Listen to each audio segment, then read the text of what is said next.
This might be a terrible idea. I have scoured the internet for vintage backpacking gear finds, and I'm taking it out for an overnight here in eastern Arizona while a tropical storm moves through the state. So I'm gonna be testing this old school gear against real inclement weather. But it's some classic pieces of gear that I found across the internet, and I'm really excited to show you what I found and to see how it holds up in this weather. Turning back the clock on old school backpacking, here we go. Let's have some fun. Dance party. Right before I set out, I just waited out a big downpour. There's actually a tropical storm moving through as it's moving up from the coast of like Baja, Mexico, and passing through the state. So it's actually pretty rare that we get this much rain. That will prove to be a pretty fitting test because like my tent, oh man, I have no idea how well that thing's waterproofed. So I found a lot of my gear that I'm using on eBay. That's a great place to just find vintage backpacking gear. Not any affiliation with them, that's the place that I was really scouring, and this is some of the cool stuff that I came up with. So I've got this old, I think it's like 1968 JanSport pack, old external frame, super cool, really bringing me back to my old days of Boy Scouting, even though I was barely much of a Boy Scout. I've got some clothing, I've got a tent, I've got a bunch of gear that is all from either I think as early as the late 60s up through the 90s. And so we're gonna be testing out some funky stuff and really just seeing how far backpacking gear has come in the last 2 or 3 decades. Let's see what this old school gear has to offer.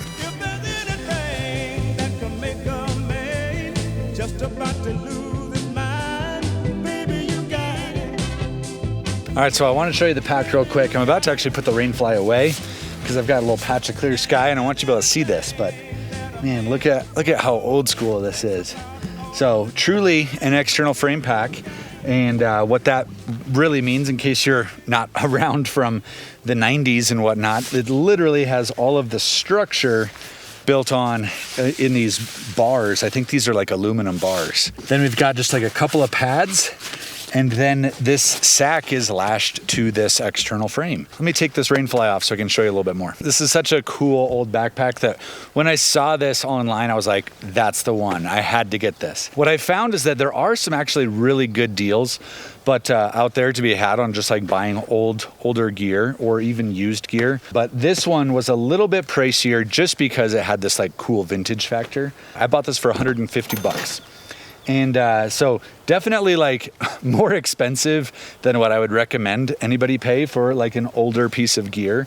But I just thought it looked too cool to pass up. I've got my old school way of doing this. I've got my foam pad literally bungee corded to the outside, that's what I remember doing as a kid in the 90s. I've got my tent down here as well. This is one of my favorite little things is the rainfly is literally just, you roll it up and then you kind of just tie it to the top of the external frame.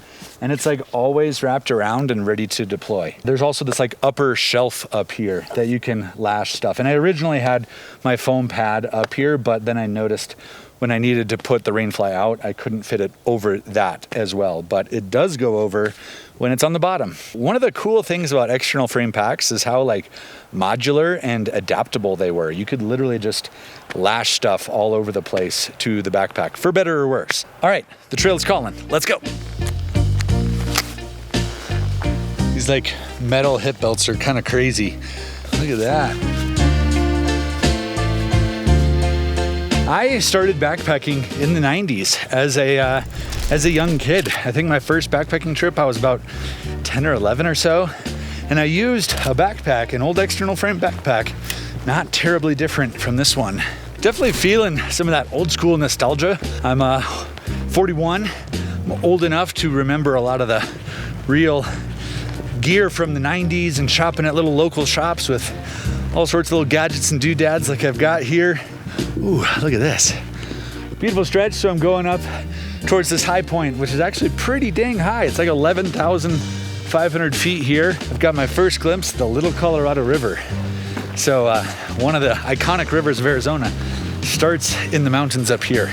I've done some hiking out here, but I've never done any backpacking. So I'm gonna be seeing some terrain and some areas that I've never seen before.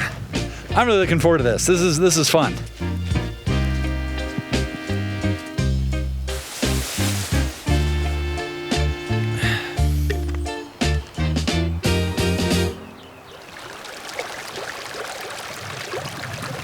So definitely getting a good bit of rain.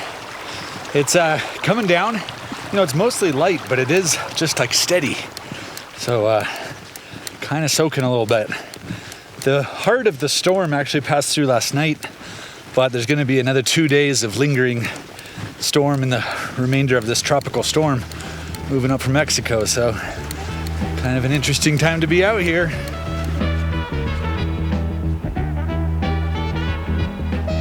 All right, so here I have my map and my compass here.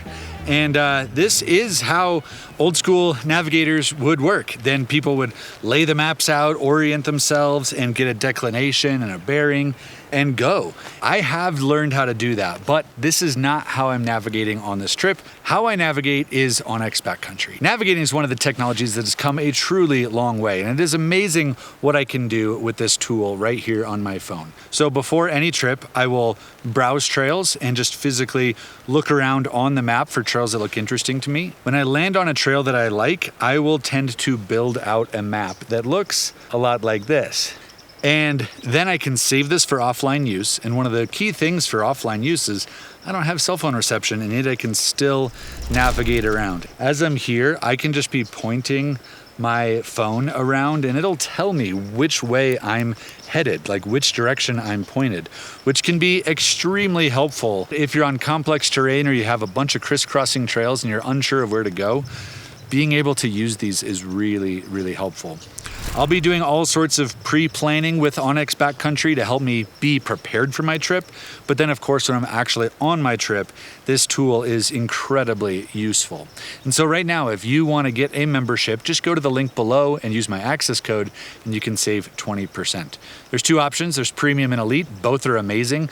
They have a few subtle differences, but if you're a newer backpacker, Premium is amazing and is all you need. So check out the links below. And if you do in fact get a membership, make sure that you let them know that that Erichanson here sent you. I'd really appreciate that. All right, thanks so much to onX Backcountry for sponsoring this video.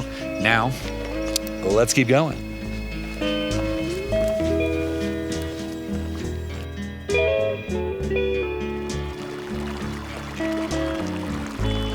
So this Humble River right here is actually a super important river for Arizona. This is the Little Colorado, and this flows into the Grand Canyon and is responsible for creating one of the most important side canyons to the Grand Canyon, and in and of itself is an incredible canyon.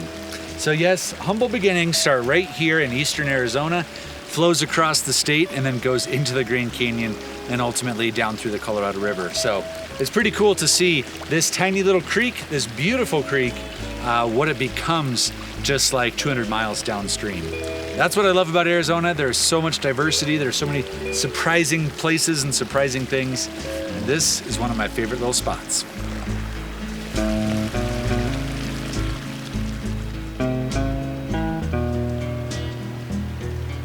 Really beautiful little spot in the creek here. Big bend, turning the river. And I think I maybe see a promising campsite. Definitely looks like it's clouding over and getting dark again. So I'd really like to set my tent up before any rain comes in. My tent is the thing that I'm most worried about in this weather, because that could go really wrong.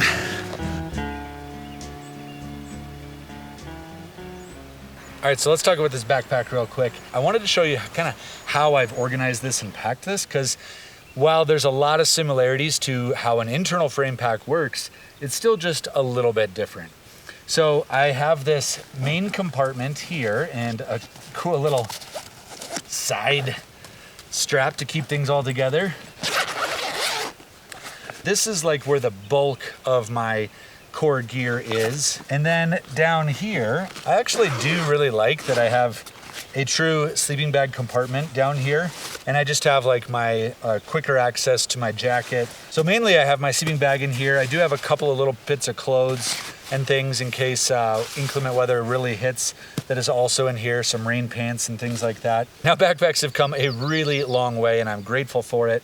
This is like a 4.5 pound backpack. It's got metal everywhere. It's got, you know, metal hip belts literally, so it's quite different. Also, one of the other best things about this backpack is that it stands up on its own. I love that the structure of the backpack itself just gives it a nice, you can just set it down and it just stays upright, which is particularly helpful in like wetter conditions, of course. One of the few pieces of gear that I didn't find was a water filter that I felt like I could trust. That was like a vintage water filter. By its very nature, those might be hard to trust. So sticking with old trusty Sawyer, who has been around for a really long time. So in a way, could be kind of vintage. But yeah, so this is how I have everything organized. It's kind of cool having these side pockets. You know, I didn't even use this pocket over here, but I was gonna use that as like, you know, I've got the side one as a water bottle pocket, and I could easily do that on the other side as well. All right, but I feel like you need to see the back side, the frame side, to really appreciate everything that's going on here. So this really is where it feels truly old school. I've got these almost like pieces of life vest down the side for my shoulder straps. I've got a couple of little light pads that go across and protect me from what's inside my pack. And this is like my metal hip belts that mostly move this direction and not this way.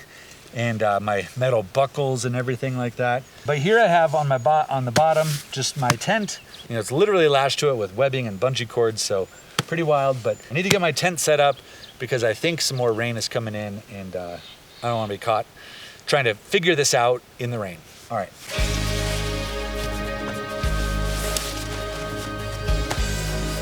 Yeah, that's a big boy. Let's go set it up. Look at these old tent poles. That's old school. But luckily enough, it did come after the invention of the little shock bungee cord inside. Here's another quirky thing about this tent. This is the connection joint. So there's two of these. This whole thing is what links everything together. Integral part of the whole piece.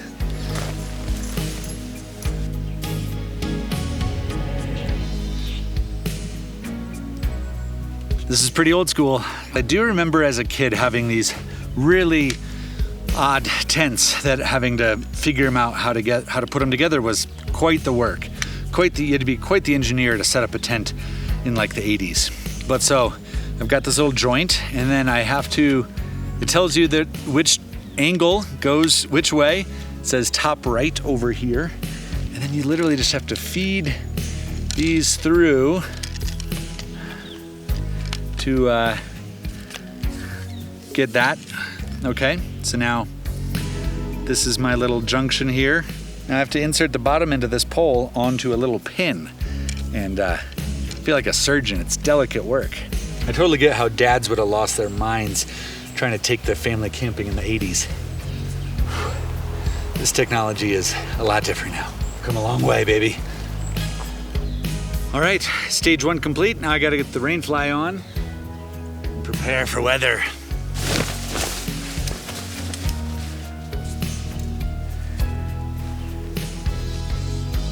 All right, welcome to my chateau for the night. This is an old Eureka tent. Eureka is a brand that's been around for a really long time. I think this one's got to be from the 80s. This is the piece of gear that I'm the most worried about, because obviously with inclement weather, this is the thing that could really fail and lead to a truly miserable night. Just going through and actually connecting everything is really wild. This rainfly may have been waterproof at one point, but who knows if it's waterproof now. So what would have been a good idea is to have re-waterproofed it with like some Nick wax or something like that, or some sort of waterproofing agent. I'm just gonna have to hope that it does a good enough job tonight. But yeah, so fabrics and materials have obviously come a long way, but even just like really just core concepts of how to put a tent together. So having these like stiff aluminum poles and really odd ways to stick things together. Things are falling apart all the time, and you really have to be kind of an engineer to know how to put these tents together. Now, the most concerning part of this tent, actually by a long shot, is the smell. It's a bit musty. So wherever this has been stored for 40 years, it kind of has an odor. It's kind of stinky. I'm really hoping that this will air out. Let's get some airflow in here. Yeah, it's pungent in here. All right, I've got more gear to show you. Keep unveiling my goodies, my vintage finds. Let's do the rest of camp. Temperature's dropping, so it's time to bust out my Patagonia jacket. It's got a fleece lining, and it's so cool. All right, this one had to be late 80s, early 90s. just based on the color scheme. So if you're curious about how much I actually spent on this video, I bought the backpack for 150, the tent for 120, this sweet jacket for 45, this shirt for $24, and my sleeping bag for $100. Oh, my stove. The stove, well, we'll get to the stove. That is a tale on its own. All right, but I just wanted to show off my cool jacket. If I ever have kids, please don't show them that clip of me dancing. That's gonna be embarrassing. All right, I'll show you this while it's out here because there's better light and it's not so green. But this is the sleeping bag I bought, which is actually a really good sleeping bag. So when I said I bought this for $100, that sounds expensive, but that's actually because this is a Eddie Bauer, like an expedition grade sleeping bag. So this has, I think, 800 fill power goose down. So I'm really excited about this. I think it's a high-end sleeping bag that I was able to get for $100. We got the first bits of rain coming down, so I'm gonna haul this inside my tent, of course, and prepare for possibly doing dinner and things like that in or near my tent. All right.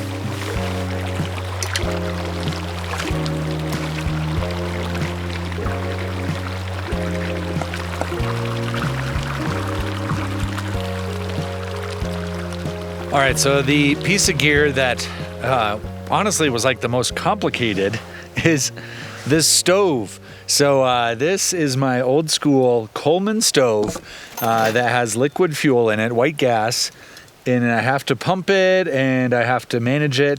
This little knob there is the place where you pour in fuel. That's where you pump it. And then that red dial is how you control it. This was honestly one of the most expensive things I bought. This was $100.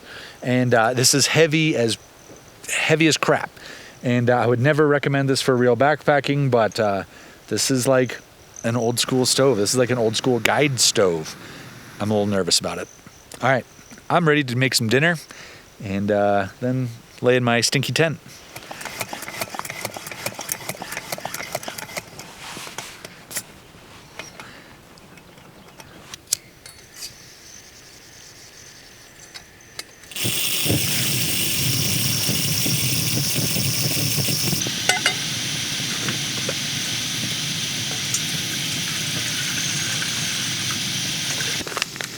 Guess if I really wanted to go old school on my food, I would have brought a can of Dinty Moore. That's some old school stuff, but instead, I'm going with something that I really want to eat, actually. One of my favorite meals from one of my favorite food companies. I also found this vintage MSR pot. Ooh, that stove is working. Nice. So yeah, this little bar in here has to heat up the gas. So it kind of starts as a liquid flame and then turns into a gas flame. So pretty interesting stuff. I mean, it's kind of cool to cook on because it's really stable, but man, is it big and heavy.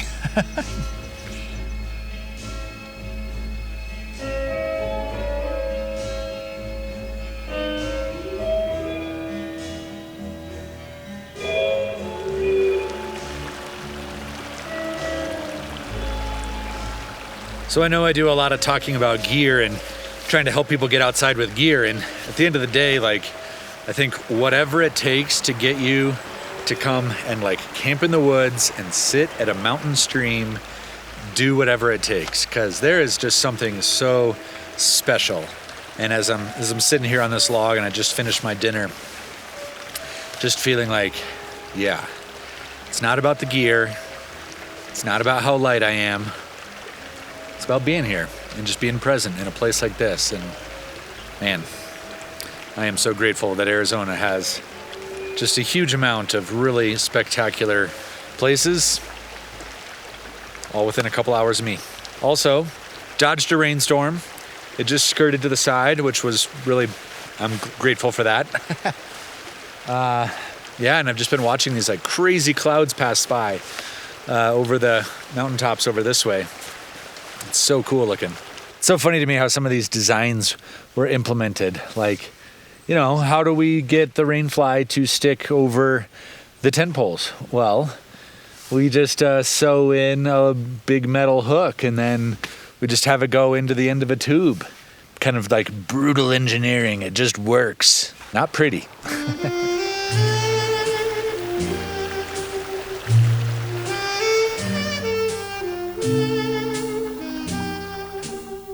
Really enjoying my camp and the scenes outside of my camp, and wow, what a place.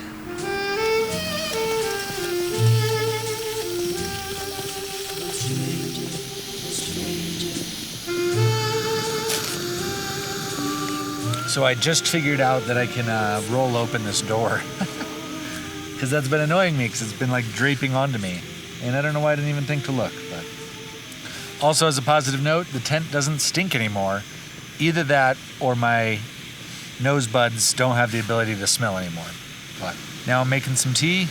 It's starting to get dark, and then I'm gonna go to bed, and hopefully this thing is a suitable home for the night. I might just lay down and have my tea.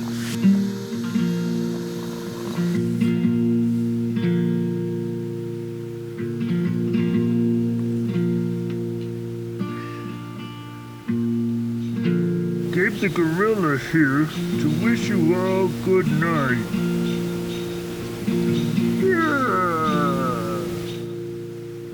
Well, feeling pretty good in my tent here, and actually the weather has been way more accommodating today than I expected. Started off really rainy, but lightened up and cleared up, and I think I am supposed to get another storm cell that's going to move through in the night, but we'll see.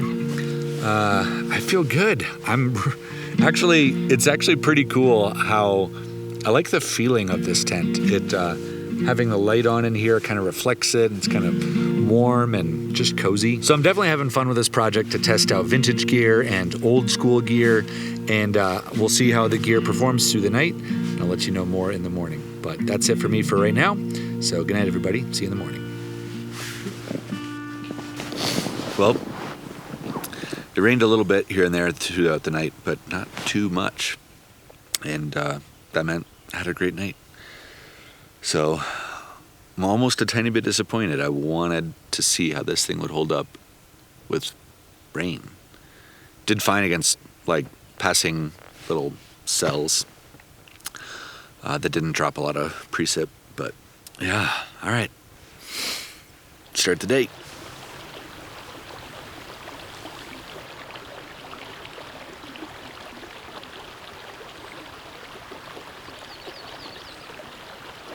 Actually slept really well. I did notice something. There's a tag in the tent that shows that it was made in 1983. So I've got a lot of fondness for this tent now, extra so. And in fact, I think that anything from 1983 is really just now entering its prime. So this tent, I think, has a lot of life. I wouldn't even call it midlife. Like, it's just got a lot of life. So if it's having any sort of crisis, doesn't need to worry. There's a lot of love for it.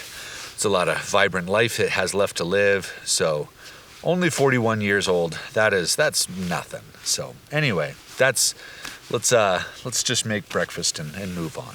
Also, this is my old retro MSR cook pot, which I actually really like.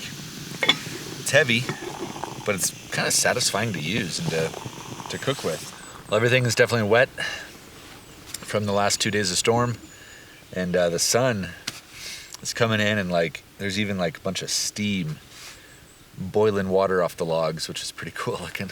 I think there's still supposed to be some rain in the forecast for today, but it's bluebird right now.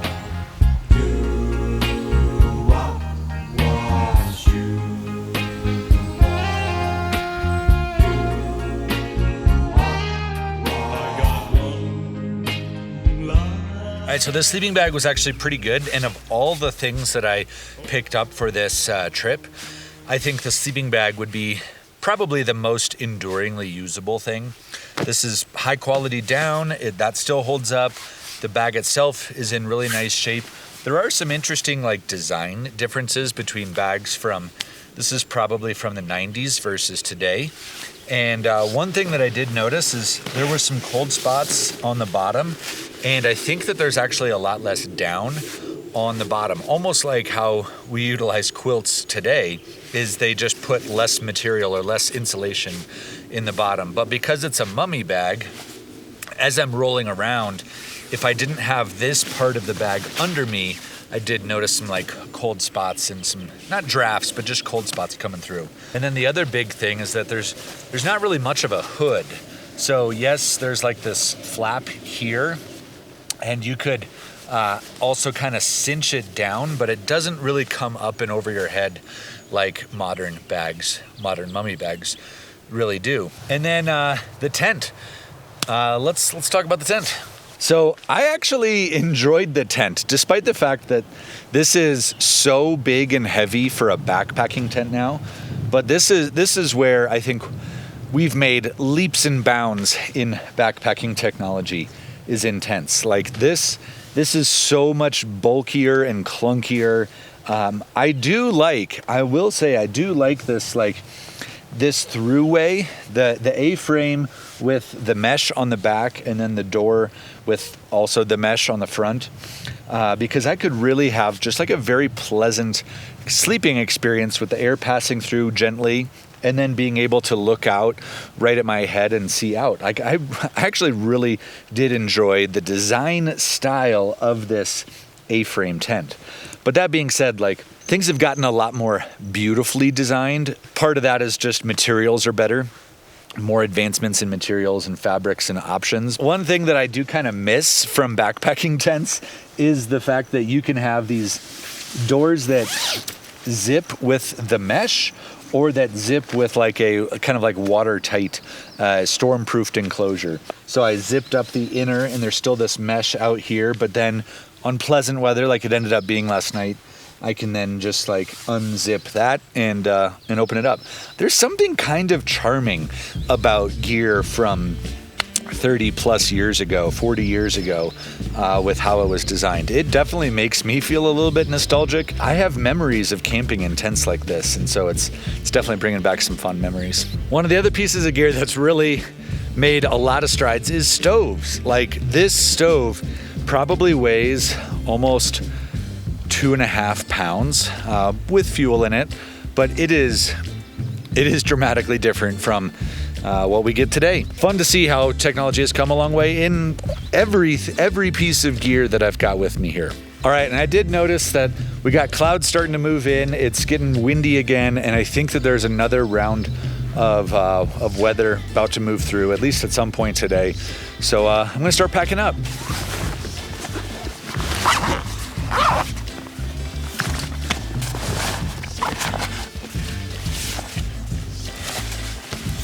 So something I think is kind of funny is just this, like how they make this connection. Like let's just have a strange joint here with a bunch of random plastic, and then just throw a bungee cord around it. It all functions, of course, but yeah, it's just such a different way of designing things. And then things all just like slide on, and you just have to finagle things as you're setting it up and hope it doesn't fall apart before you get the hook around it or something like that. All right, raise your hand in the comments below if you grew up camping in gear like this. I want to know.